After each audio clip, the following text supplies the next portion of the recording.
Test. Okay, now. Test the other one. Test. Test. Okay, you good. Okay, good afternoon, everyone. Good afternoon. Um, this is a very informal meeting, and what we are going to do is just very simple uh, rules, not really rules, but just uh, things that you need to be aware of.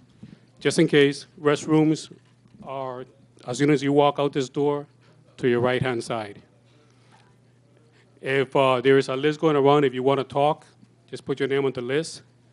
We are here basically because a couple of weeks ago, we had a small demonstration out there.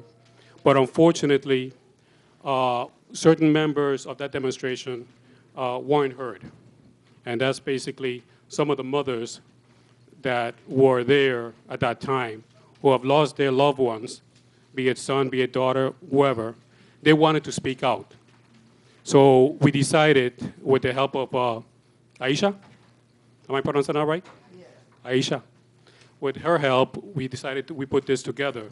Now, this is very informal, and we can do it two ways. We can hear everybody out. We can point fingers. We can criticize. We can yell, scream, or we can talk and come up with solutions. And what I want to do today is this. I want to get a group of solutions, ideas, concepts. Take at least 5 of them and see if in 2 weeks we can actually make them a reality. Now, if you notice, and you sit around here, you notice there's nobody from VIPD. You notice that there's nobody from the government's office. This is the community, myself. It's not a senator's meeting. It is being recorded now. However, it's not being live recorded for one reason. The reason is that if one of you guys, ladies, gentlemen, say something that you regret or say something that you don't want it to be live, we can have that option of perhaps editing out. If you don't want to appear on television, we can probably blur your face and not show you live afterwards. I think that's the right way of doing it. And like I said before, I'm not gonna stand here and preach. As a matter of fact, Mel, time me, give me 3 minutes, and then I'm done. And then we're gonna have Aisha come here, and basically, it'll be Aisha. The other lady is not here yet, but her and I, we are going to be the host of this meeting. Got me? Okay. Now, like I said before, we just want ideas. I can come here, and I had the idea. I had the concept of coming over here, and I did. I did put together a booklet of all the laws that my office have passed when it comes to youth-related legislation. But then I thought about it last night, and I realized that it doesn't make any sense, really, because we still have the same issue happening again.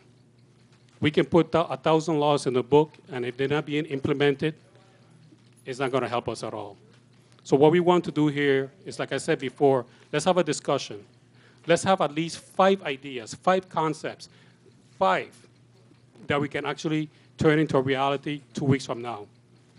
And this will be coming from you guys, and it won't be the first. We're going to have another one.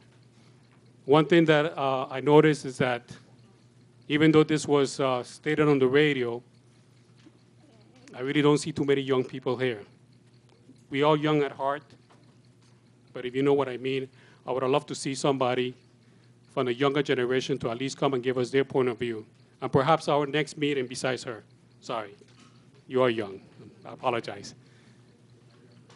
Besides her, maybe next time, maybe we could have some young individual out there to come here and tell us what's really going on in their words. Give us from their experience, and maybe for them to give us some ideas on how we can help them. So, like I said before, I'm not going to hog this microphone. I'm not. I'm going to start asking people to start giving me ideas. We're going to start writing them down. Hopefully, in maybe at the end of an hour, we can come up with 5 items that we really want to push as a community. And that's what I want to see. So what I'm going to do, I'm going to turn over the microphone to Aisha. Aisha, ven acá. Thank you. Aisha came 2 weeks ago. 2 weeks ago, as a matter of fact, she went to my office. We spoke for a short time. And when we were down there, she voiced her frustration because she was unable to talk at that time. She was unable to really tell us why she was there. And that's one of the reasons, and I was glad that she stepped up to the plate and decided to help me organize this meeting. I'm very grateful to her. So Aisha, I'm going to turn it over to you, and what we'll do, you say a few words, and then we'll start taking, I believe you have a list of people? Yes, Mr. Scott Liber. Okay. You have a question, sir? Oh, I thought he had his hand raised. Aisha? Good afternoon to one and all. Good afternoon. All I know why we are here. I wish I could have seen more faces because this is serious thing. You know? But one thing I could say, this is just the beginning. This is not the end. My reason of being here and calling this meeting, first of all, where are the senators? I ain't see nobody sitting down here. Could you answer that, Mr. Sanis? Yes. I'll answer that. An email was sent out with confirmation. Exactly. So they were notified. I'm not going to stand in front of you and BS you, but they were notified. And that's all I can say. They were notified by email, hard copy, and some of them, a couple of them were here 2 weeks ago? 2 weeks ago. So hopefully they will show up. Yeah, hopefully they show up. So I know what I need to do right when the right time come. November, they're here. Okay, my call for this meeting is for to reveal my frustration and let mostly I wish the senators them being here. I don't have nothing against my people. How could I express my feeling when they're here? You know? It's them that I want to talk to. It's them that I have the question to ask. I want to ask them the question, where they there? Where they there? Anyway, all of we here know that we be losing our children left and right. I know that. Whether it's your child, whether it's your nephew, your niece, your grandchild, we are losing them because it's one community. And we can't stop it, but there's ways that we could try to slow it down. One of my vision is why the children them don't have any option, why they don't have any choices, why is only one thing alone they have to do, which is pick up the gun, kill each other, or do the wrong thing. Why ain't there option for the children them today to do? They don't have any activity. They don't have any facility that they could go and they could communicate with each other, share the love. Where is all of those promises that the senators are always saying, the children force weeks for the children, the children, the children? Where is them and where are the facilities and where are the promises and where are the options for the children them to have, to choose instead of only have one thing to do? We ain't supposed to be living like this. We ain't supposed to be living like this at all.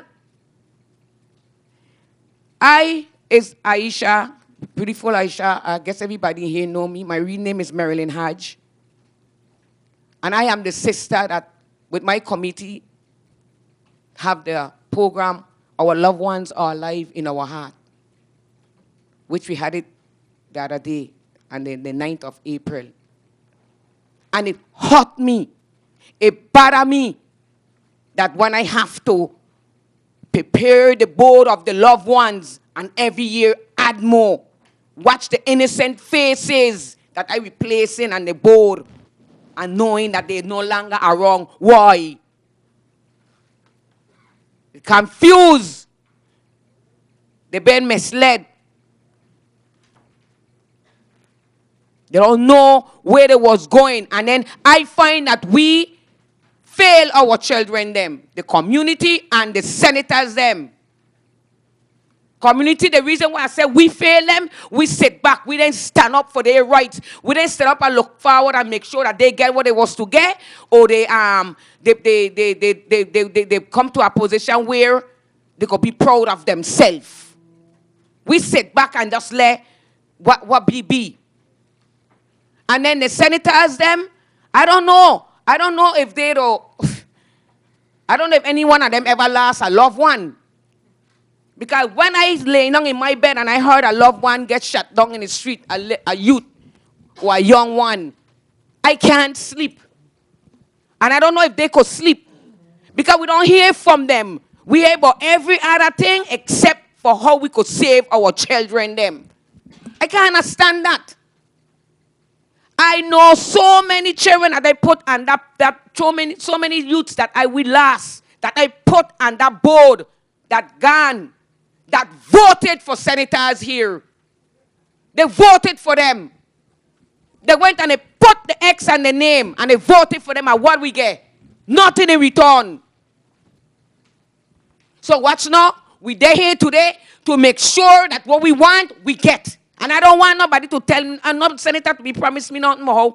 Next 2 years, they're going to do nothing. I want a foundation. I want to hear a foundation before we leave, that I know that down the road, couple more months, not November or October, couple more months, we could hear how high that foundation went. Enough is enough. Enough is enough. Something have to happen. Have to. I ain't done yet, but I'm going to take a break. Thank you.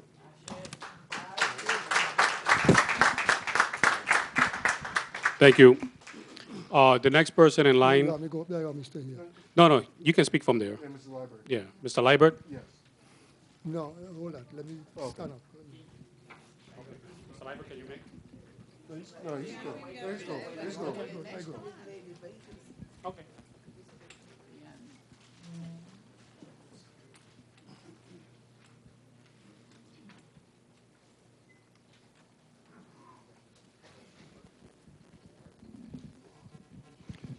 Good evening, everybody. My name is Scott Liebert, and these senators, all 15 of them, know how much power they have. They know how much they have the power, but they're not using the power in the right way. I don't know which way they're using the power, but they're not using the power for us, the citizens here. Now, you have a few senators in the Senate who was police officer, police captain, police this, and police commissioner. They know where all the gangs hang out. They know where they I'll probably with my voice, so bear with me. They know where all the gangs hang out. Mambiju, William Delight, they know where they are. They have the power to pass legislation. Get someone to go where these guys hang out, sit down with them, talk to them, ask them what they want, what they could do for them, and pass legislation that they could put these guys to paint the schools, put these guys to cut grass, set up somewhere where they could go and learn mechanic, carpentry. They have the power to do it. But they're using the power the wrong way. They're using it for the man who have the money already. Use the power to help us, the citizens, which they're not doing. Okay? And a lot of these crimes that have been going on, if they do that, get these young guys together, sit down and talk with them, find out what they want, find out how you could help them. But they won't do that. They wouldn't go near these guys. You will find out now, next week, they will go on the corner where the guys hang out and tell them to vote for me. After that, that's it. They know where they hang out. Go there, talk to them. They have the power to do it. Okay, they have the last say that they just went against the governor and a casino bill. Okay? So they have the power. The governor veto it, they get together, and they veto it. They have the power, and they know they have the power. Okay? So they need to do something. Everybody blaming the police about the crime. They're blaming the government about the crime. The senators is the big part of the problem. Like I said, they have the power to legislate, to put these guys to work, get them off the street to do something, learn a trade. But no, they're using the power to fill the rich people pocket. And that's all I see what they're doing. They're not doing anything. They want them for me, you know, I going out soon. I leaving this out soon, okay? And my children, them set up. So they ain't doing nothing for me and my children. But it have children out there. You have mothers and fathers that can't afford to give the children uniform to go to school. Okay, I'm going to stop here now because I think I'm in emotion. Thank you. Thank you, sir. So far we have going out to the community, expanding programs like My Brother's Workshop, which is going on right now. So that's a concept that we're going to write it down and we can look into it. Good afternoon. Who's next in line? Mr. Miller. Mr. Miller. Greetings and good evening to everybody. I have some written information. It's not a speech by me, but there's a lot of quotes that I have jotted down from books that individuals who have written on this subject have the expertise a little bit more than myself. And I would like to, if anything, to be allowed to read these quotes, and maybe you will get an idea. And I also want to, again, ask you, Senator, since you're the one that's doing this, again, why do I have to stand up to talk to the people? Why can't I sit down and read my information? You can sit down if you want to.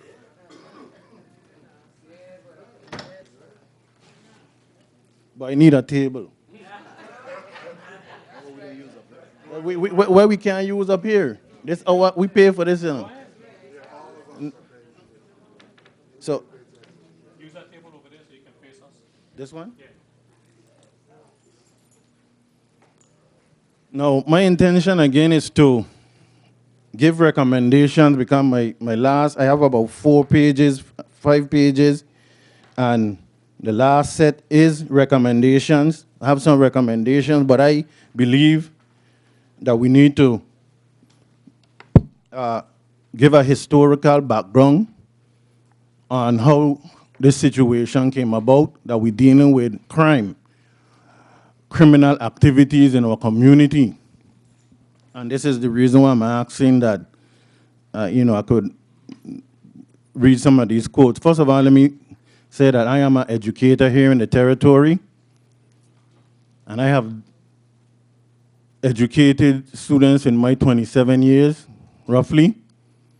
And some of the students or some of the victims of these violent crimes have been my students or students that I have taught. So it affects me, just like the mothers, and I thank Aisha and the angry mothers for stepping up. It's about time. But it affects me when I see one of my students or hear or somebody tell me that one of my students has been killed in the street due to violence. And I also would have wished that all the St. Croix senators were here sitting down listening to us, and I hope that through the process of this evening here that they will come out. And it affects me to the point where when I like I said, when I hear young people who I have taught is one of the victims in the street and they were being affected negatively by these crimes. So let me just go ahead and give you some of my quotes. And first of all, I start with the debate about whether violence is part of the human makeup or a learned behavior. I remember clearly the time in my life that I knew nothing of violence and how hard I worked later to learn to become capable of it. My initial belief that violence is learned has been reinforced by years of counseling and teaching children and adolescents in inner city neighborhoods. This is a quote from Fist, Stick, and Knife by Jeffrey Canada. Another quote, I didn't know what a ghetto was then. Later, I would learn that we lived in the slums. I thought we had just moved to paradise. Another quote, it is the poverty of growing up surrounded by deviant, delinquent, and criminal adults in a practically perfect criminogenic environment. That is an environment that seems almost consciously designed to produce vicious, unrepentant, predatory street criminals. Criminogenic communities are places where the social forces that create predatory criminals are far more numerous and stronger than the social forces that create decent, law-abiding citizens. The lesson was straightforward and clear. The police don't care. Like many others trapped in the ghettos of this country, I had heard the police are not the answer when trouble comes to your door. These are some of the feelings or expressions from people. Now, also, it has the pecking order was important because it was used to resolve disputes that arose over games or girls or money, and also to maintain order and discipline in the block. There were clear rules of conduct, and if you broke those rules, there were clear consequences. This is just some ideas that I'm reading of people who have grown up in the ghetto, and many of us who might not live in the ghetto right now don't understand that they have a set of rules that they live by, that we might find ridiculous or confusing, but they nonetheless have rules and regulations that they go by in their segregated communities. Another quote, schools in America are dangerous places. Schools are often serve as gladiator societies for poor urban children. Intimidation, threats, and outright fights go on in classrooms, hallways, cafeterias, and schoolyards. Many children quickly learn that the teacher or principal might provide a sense of order when he or she is standing in front of you, but no one can really protect you in school except your fist and your friends. We had a situation back sometime when I was in a certain school. We had so many fights that it was unsafe to go out in the hallway until it was corrected. The principals that came in and that correct the problem weeded out the individuals who was making the schools these terrorizing areas. And that was one of the solutions to stop the fear of students coming to school and participating in a learning environment. Another quote, if you wonder how a 14-year-old can shoot another child his own age in the head, or how boys can do drive-by shootings and then go home to dinner, you need to know you don't get there in a day, or a week, or a month. It takes years of preparation to be willing to commit murder, to be willing to kill or die for a corner, a collar, or a leather jacket. Many of the children are conditioned early to kill, and more frequently to die for what to an outsider might seem a trivial cause. The codes of conduct on the streets of our inner city ghettos have always been hard, cold, and unforgiving. but with the influx of hundreds of thousands of handguns, you have a new brand of gunslingers among the youths. Another quote, the explosion of killing we see today is based on decades of ignoring the issues of violence in our urban communities. So this is one of the reasons why we're glad that we're now starting to not ignore it anymore and form an organization and come to the legislature and bring this issue up. And we again, we're asking all you senators that this not be the only time that this issue comes up, that we have successive debate, dialogue, hearings on these and this issue of violent crimes in our community until we solve the problem. Until we solve the problem. Another quote, children growing up under the conditions of war that we find in many poor communities today learn to think about death and killing as a matter of survival. Guns were rarely used to settle disputes during the mid-60s, and none of us own one. And the reason I use that quote is because I want to show a time when they had no guns in our community. And then there was an influx of guns into the community, and we're giving you a time frame around the 60s. Since then, we've been dealing with this influx of these weapons in our communities. Another one. My mother, like all mothers around the country today, had no reason to suspect that her child was armed. I never talked about violence in the house, never shared with my concerns about my personal safety. Never shared with her my concerns about my personal safety or about being robbed by other kids. As far as she knew, I was having a normal adolescence filled with sports, girls, and schools. So when we say penalize the parents, that's not a solution, because a lot of, like the code says, the mother didn't know. They didn't have no reason to suspect that they were armed, but because they were living in the ghetto, in a violent neighborhood, they had to survive. Another quote. Governor Rockefeller proposed laws that would create minimum mandatory sentences for possessions of relatively small amounts of narcotics. The Rockefeller drug law had several unanticipated results. The creation of a whole new employment market for young kids.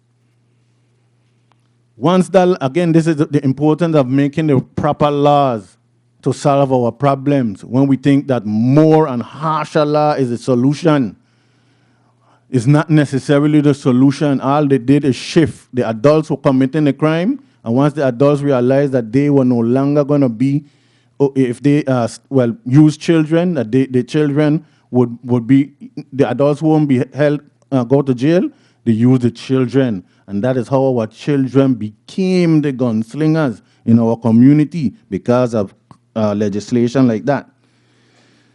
They began to use children. His new reputation led other young dealers to respect him, meaning the young children, once they began using children. In the mid-70s, a slow but steady stream of children, 13, 14, 15 years old, began to enter the drug business. And again, they enter the drug business for what? Because they don't have any other source of income.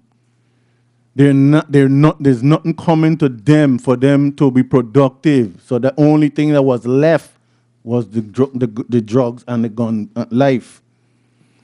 Because guns and drug trade go hand in hand, it didn't take long before children involved in the trade began to want guns and to buy them with their illegal profits.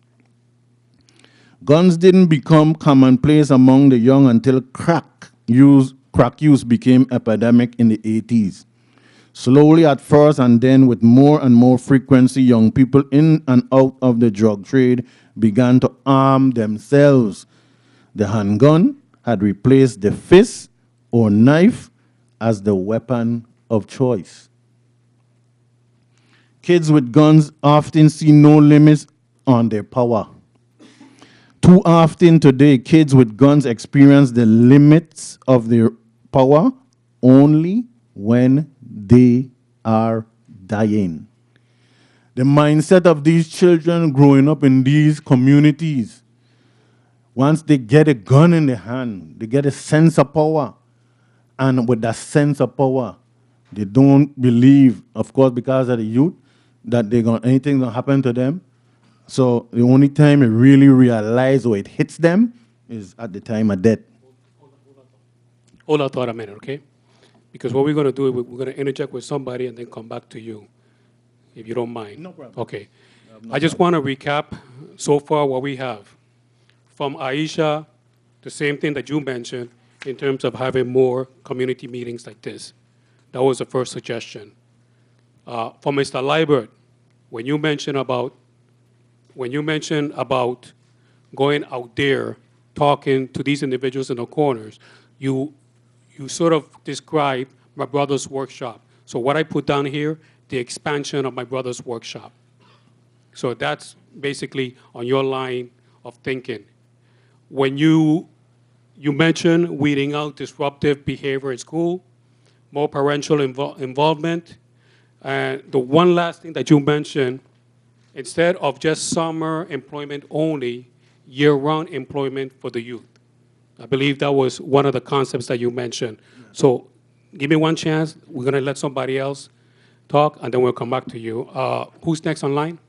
And Senator, I want to point out that when we first started, we only had 3 speakers. Now we have 11, and I'm sure there's more that will be coming on. So I would suggest that we Okay. put some type of Let's do this. Time frame. What was that again? We'll do a time frame of 5 minutes. Sir, you want to sit down? Yeah. Okay. Pleasant good night to everybody. My name is Freddie Sanderson, and I would like to commend the organizers of this activity and also commend the 3 senators I see present to this function. I prepared a brief message, but I believe it's something that's to the point and speak about why we are here. Tonight, I join my voice and support with others demonstrating our dissatisfaction with the course of action or inaction of our elected leadership. For too long, your silence and inaction has allowed to go unchallenged. The people are feeling the tentacles of your inaction and neglect. We are deserving of greater and better representation, and I'm calling you out for your intervention, action, and resolve. Especially critical is the alarming rate of serious violence involving guns and other weapons, and we are calling on you to bring this matter to real solutions and stop the genocide. Every life that is lost through this kind of violence is a life too many. I am also adding my voice to the many who demand that our schools include courses that teach our students about themselves, the history within this community, region, and the world. Teach them about their forefathers, immediate and past, and the contributions made by them on our behalf. We are losing our young people because we fail to value them above all else. We continue to neglect them and refuse to recognize them and their potentials and contributions that they can and will make. We adults, older folks, are well on our way out. Our strongest contribution we can make is to empower our young people to take charge of their future. And the surest way is through education, first about their legacy and heritage, and then about the world around them. Finally, I must add the importance to provide our young people with good and decent work opportunities that will sustain them throughout their endeavors. We are in a position to equip them with the necessary tools and resources to succeed. This, in my estimation, is the best course of action to take to avert this crisis of internal genocide of our young people. May God give us the strength and the will to do what is right. The children are our future. Without them, we will be no more.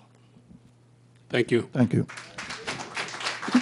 So let me point out a couple of points that he made. And as a matter of fact, 2 weeks ago, Mr. Moorhead, who is here with us, also emphasized the change in curriculum, which is what the young man also mentioned. And then you also mentioned work opportunities, which I got here of expanding not only the summer-only program, but see if we can get year-round employment programs. No? Talk to me. No. Say it on the mic because this is... I talk about empower them by giving them real jobs. We stepping back and pushing them forward. Theirs is the future. We are out. We are gone. You know, that's not sometime job. Well, I did put year-round, but I know what you mean. I'll write it down. Who's next in the list? Mr. Moorhead. Good afternoon, sir. Where you want me? Anywhere you want. You want to sit down over there? Already general. Who's after Mr. Mario? You want to come step up here? And after her? Mr. Saki? Okay. You want to sit down next to? There you go.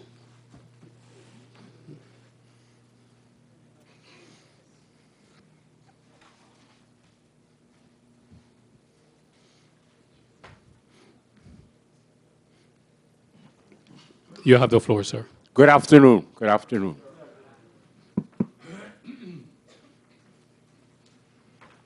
I am the individual who refer to the members of this legislative body as good-for-nothing misleaders.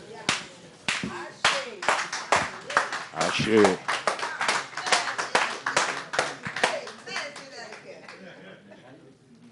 I'll take it up my time.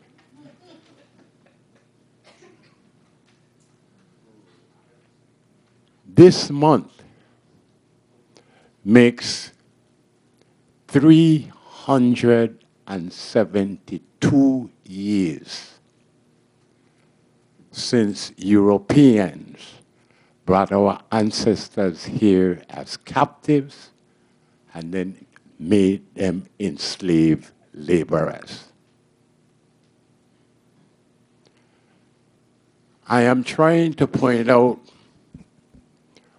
whereas you make every effort to convince us at election time that you know who we are, what our situation is, and therefore how to give us a better quality of life. Well, I would like to point out to you that until 1970, when we were able to elect our own government, we had no authority over our lives. If you are the representatives of our situation, as you say, you would know that we were totally deprived of anything that resembled an intellectual tool. No reading, no writing, no figuring.